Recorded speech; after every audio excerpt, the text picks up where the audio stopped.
Bismillahirrahmanirrahim. Assalamualaikum warahmatullahi wabarakatuh. Alhamdulillah wa syukurillah wassalatu wassalamu ala rasulillah wa ala alihi wa sahbihi wa mawalah amma ba'du. A'udzu bikalimatillahi tammati min syarri ma khalaq. Bismillahilladzi la yadurru ma'asmihi syai'un fil ardi wa la fis sama'i wa huwas samiul alim. Fatifillah rahimakumullah.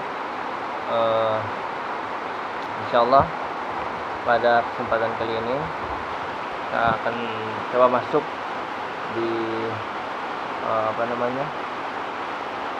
kita sharing tentang isi buku ini yang dikarang oleh Syekh Wahid Abdus Salam Bali.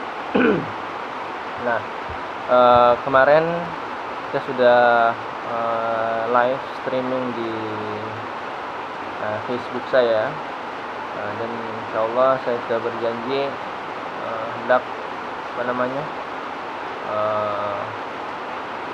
menaruh juga sharing tentang isi yang ada di dalam buku ini. Baik. Sedikit mungkin saya ingin bacakan isi daripada buku ruqyah ini yang insyaallah kita akan bahas sama-sama, kita kaji sama-sama, kita share sama-sama ya. Nah, sebelumnya insyaallah saya coba baca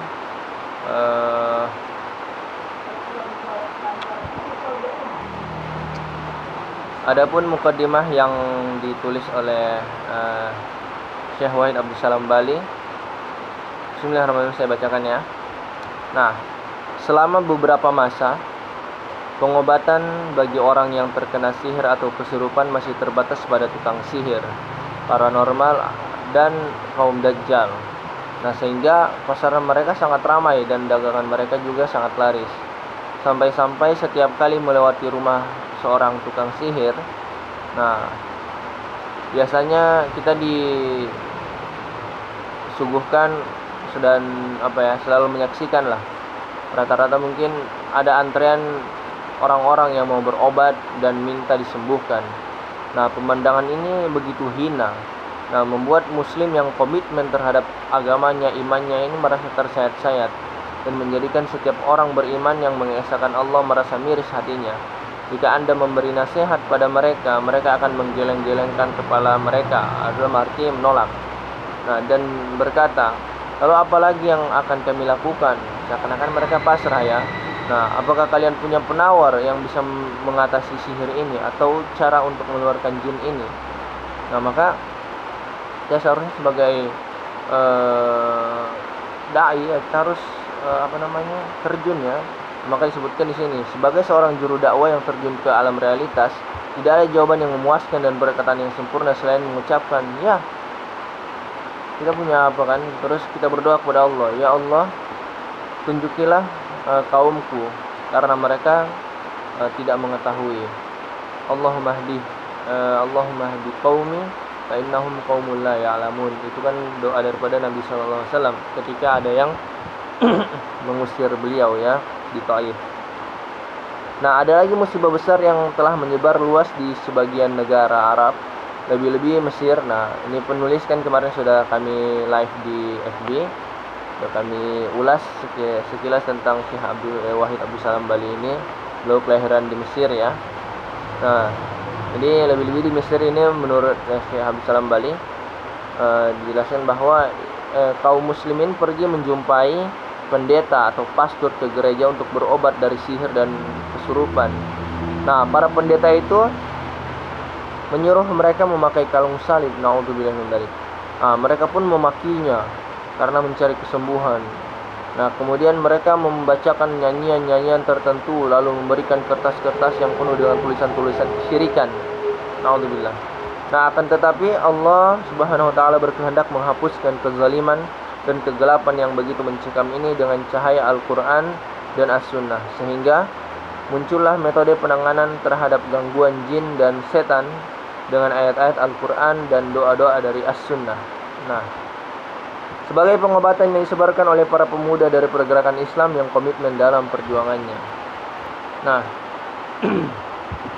mereka mulai mengobati orang-orang yang kesurupan jin dan terkena sihir dengan metode pengobatan ala Rasulullah SAW. Nah, maka jin-jin yang merasuk itu pun tunduk dan mau keluar dari tubuh orang-orang itu melalui perantara para pemuda tersebut dan rahmat dari Allah Subhanahu wa taala. Sehingga pengaruh sihir terhadap mereka hilang dan rusak.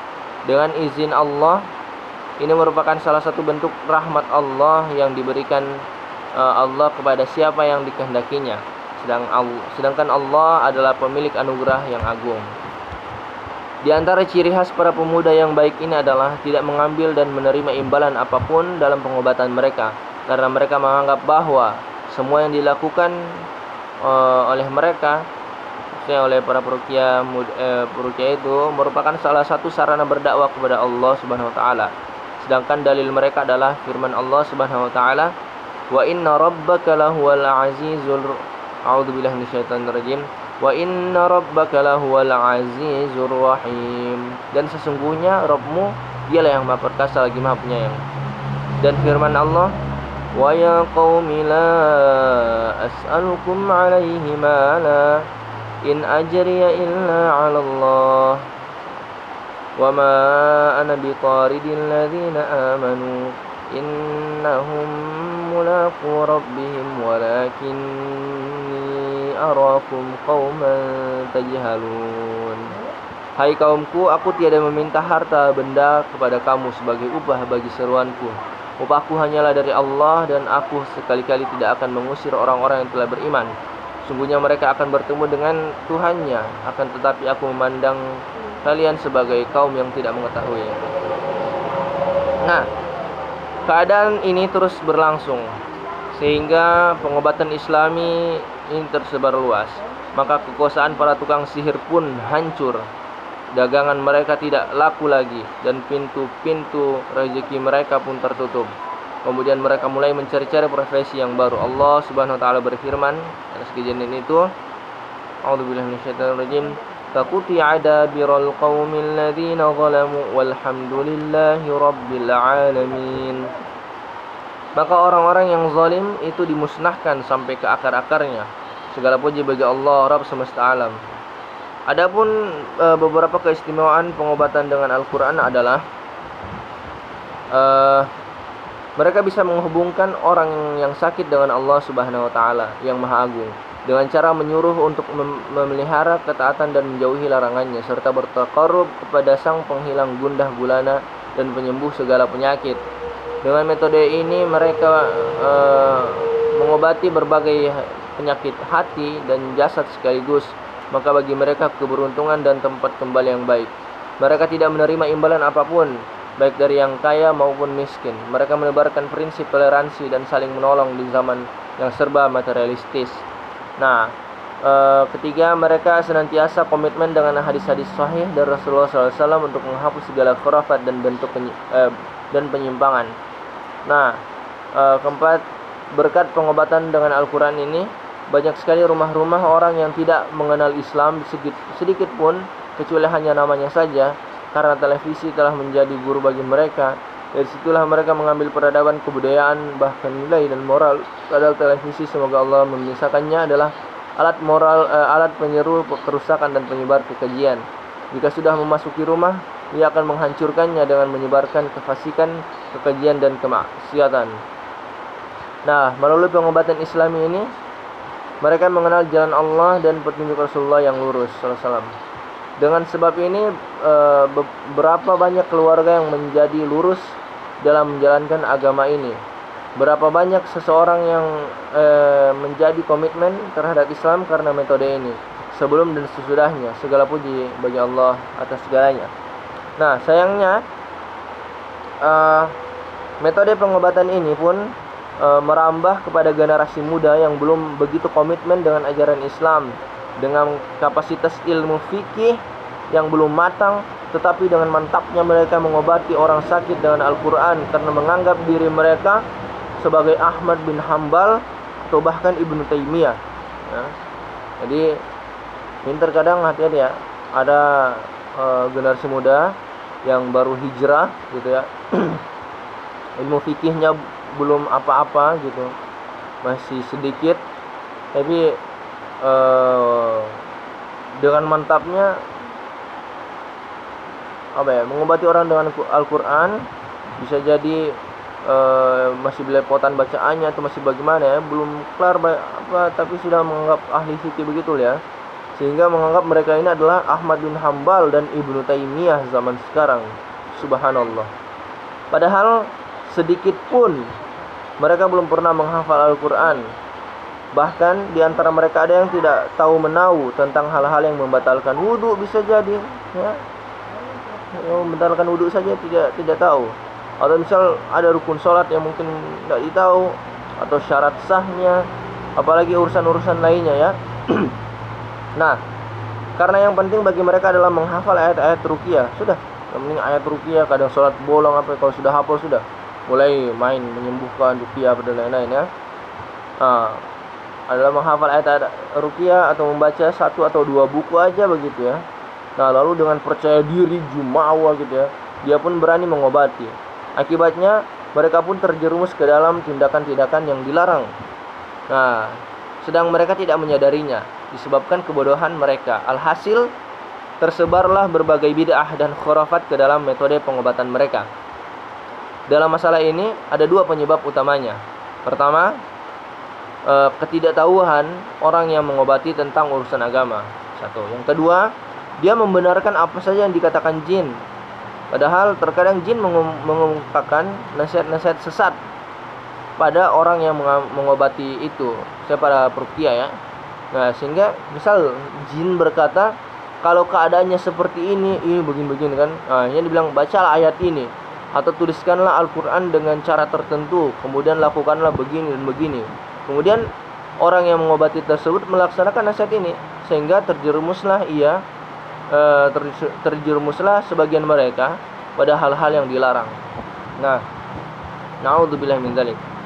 Nah, kemudian di sini penulis, maksudnya Syekh Abdul Salam Wahid Abdul Salam Bali ini menuliskan beberapa penyimpangan yang pernah beliau dapati. Nah, beliau ketika beruqyah atau misal selama pengalamannya ini ada sekitar 12. Nah, di antara penyimpangan yang pernah saya dapati, maksudnya Syekh Wahid Abdul Salam Bali ini, yang pertama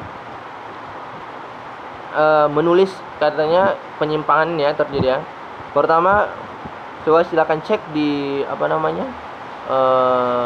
lingkungan antum, sekitar antum, atau misal antum sendiri yang bisa jadi pernah melakukannya. Ini menurut Syekh Wahid Abdul Salam Bali, ini merupakan sebuah penyimpangan dan ya minimal harus dihindari ya.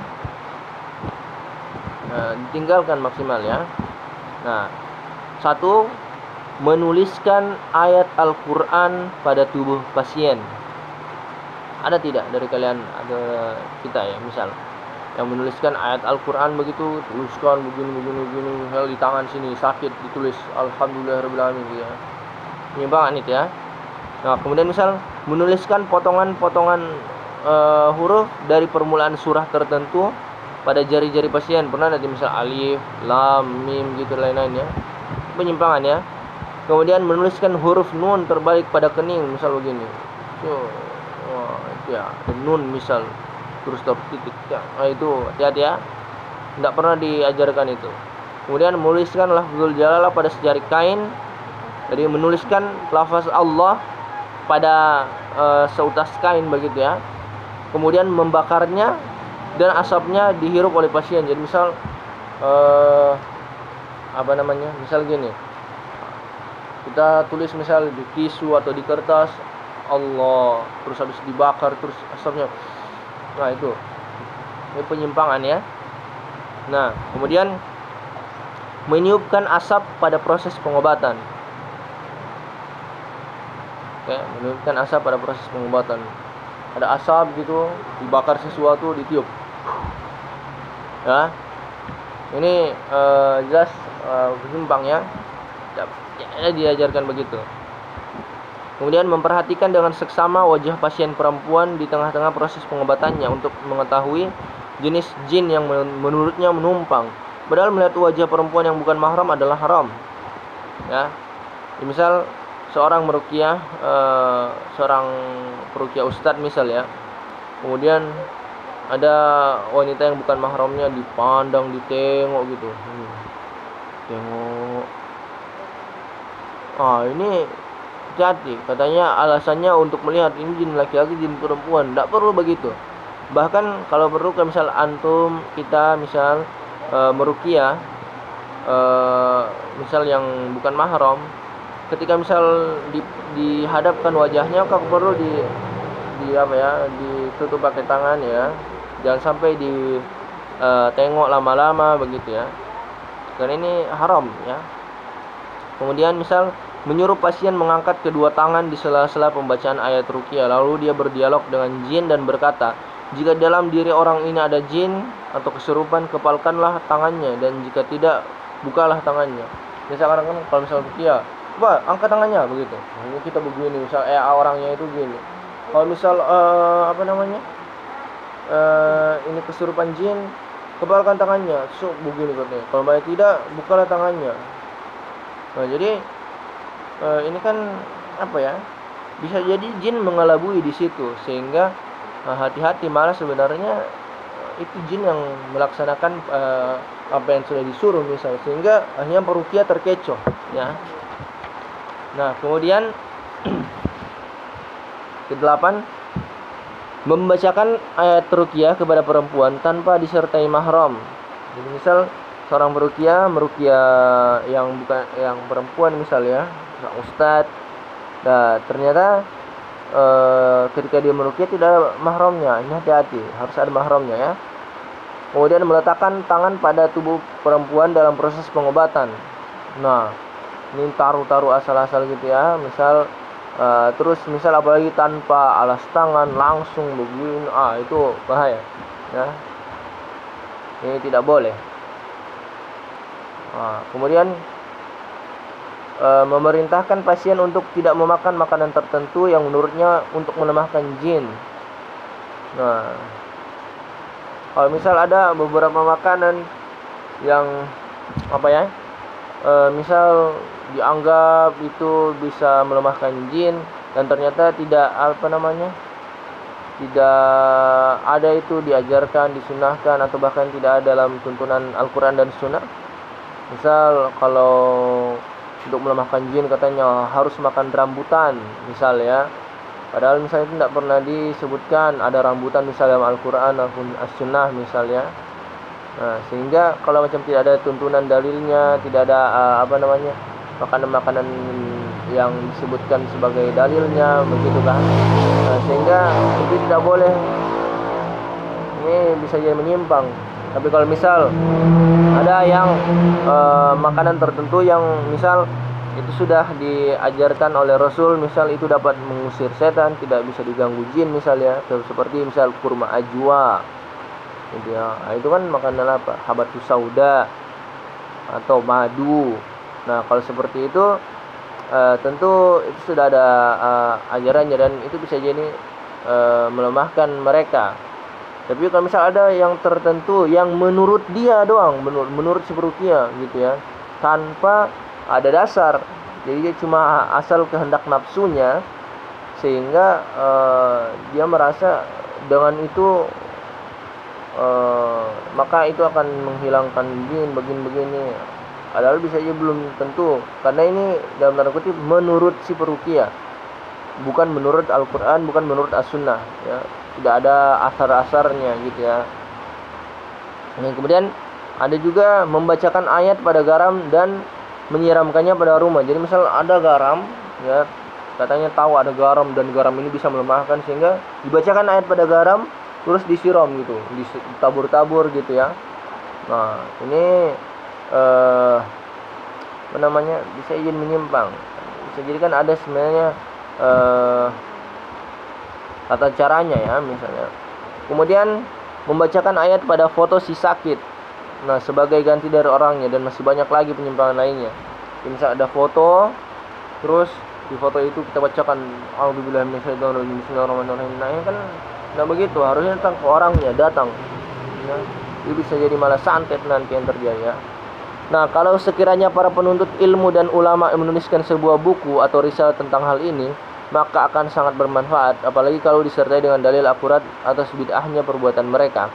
Nah, karena adanya berbagai penyimpangan tersebut dan penyimpangan-penyimpangan lainnya, nah, saya mendapati beberapa dai, maksudnya Syekh Abdul Wahid Abdul Salam Bali mendapati beberapa dai yang menyuruhkan untuk meninggalkan metode pengobatan ini sama sekali, tidak menggunakannya demi menghindari fitnah dan menutup pintu kemaksiatan.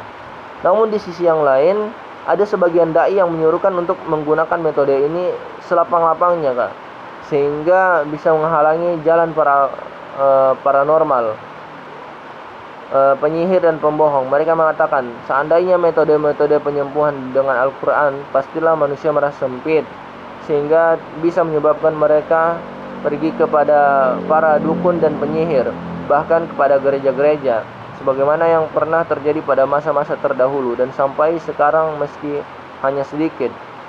Bahkan mereka mengatakan meski di antara orang-orang yang mengobati itu menggunakan sebagian metode bid'ah, maka pada hakikatnya hal itu lebih ringan dibanding membiarkan manusia pergi ke dukun-dukun dan para penyihir yang kafir lagi banyak dosa. Mereka beralasan dengan kaidah usul fikih, katanya mengambil yang lebih ringan dari dua kerusakan untuk menolak yang lebih besar bahayanya. Nah, itu kalau tidak salah akhdu akhafud darurain lidaf'il madarat yang lebih kubra, begitu ya kurang lebih. Pokoknya istilahnya kayak akhafud darurain itu istilahnya ya. Saya lupa bagaimana bahasa Arabnya ya. Nah, oleh karena itu menurut kami, maksudnya menurut penulis, kita harus mengambil jalan pertengahan sehingga masalah bisa dicapai dan kerusakan bisa dihindari. Hal itu bisa diwujudkan dengan izin Allah, biiznillah, dengan tindakan-tindakan di bawah ini. 1. Membimbing secara berkesinambungan untuk memperkenalkan pengobatan Islami melalui seminar dan sejenisnya untuk para peruqyah, serta memahamkan mereka mana yang boleh dan mana yang tidak. Kemudian mengontrol para peruqyah di tiap-tiap kampung atau kota dengan menyertakan seorang juru dakwah atau ulama dalam setiap praktek peruqyah mereka. 3. Memahamkan masyarakat luas akan kesalahan para peruqyah, sehingga ketika melihatnya mereka langsung menolaknya. 4. Apabila peruqyah yang melakukan kesalahan ini masih bersikeras dengan prinsipnya, maka juru dakwah di tempat tersebut perlu waspada terhadapnya dan mengajak masyarakat melawan praktek yang dilakukan oknum tersebut. Nah, 5. Memperkenalkan pengobatan Islami ini kepada masyarakat umum ya, supaya mereka dapat mengobati diri sendiri atau perempuan yang menjadi mahramnya.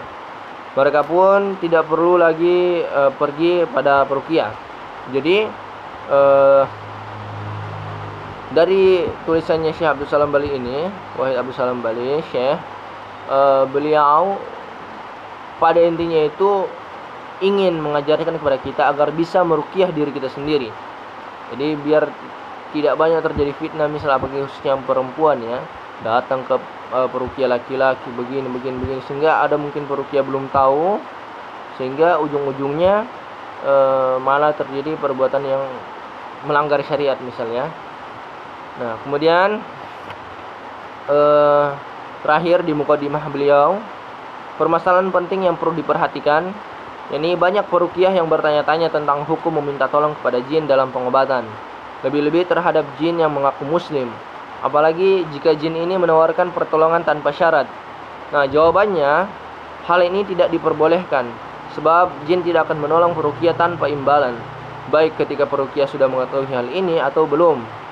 Pada cetakan ke-10 ini ya, jadi bukunya cetakan ke-10 oleh beliau, dikatakan bahwa ada beberapa penambahan dan pembetulan yang secara langsung sudah dimasukkan dalam pokok pembahasan. Semoga amal usaha kita semua diridhoi oleh Allah Subhanahu wa taala. Saya mohon kepada Allah yang Maha Tinggi lagi Maha Mulia, Dia yang mengampuni dosa, menerima taubat, dan pemilik siksa yang sangat pedih, berkenan mengampuni segala kesalahan dan dosa saya. Amin ya. Kita doakan semoga Syekh mendapatkan pahala atas limpahan ini, dan doakan juga saya insyaallah diampuni oleh Allah Subhanahu wa taala atas kesalahan dan dosa saya. Semoga Allah menjadikan buku ini sebagai timbangan kebaikan di hari yang tidak berguna Tidak berguna lagi harta dan anak-anak kecuali orang yang datang menjumpai Allah dengan hati yang selamat. Ya Allah, jadikanlah buku ini ikhlas hanya untuk-Mu. Jangan Engkau jadikan ada tujuan bagian orang lain di dalamnya.